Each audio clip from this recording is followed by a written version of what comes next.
تونسي عايش لبرا تحب تعرف كل الامتيازات الجبائية والديوانية في بلادك؟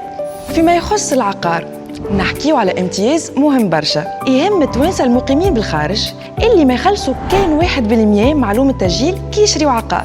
أما الامتياز هذا ماهوش آلي وعنده شروط لازم تتوفر. الشرط الأول العقار لازم يكون مبني أبارتمان، فيلا ولا لوكال بروفيسيونيل كونستروي وما يشملش الأراضي. الشرط الثاني التمويل لازم يكون كامل بالعملة الصعبة أو من تحويلات جاية من الخارج وموثق عبر النظام البنكي ووفق لا ريغلومونطاسيون دو شونج.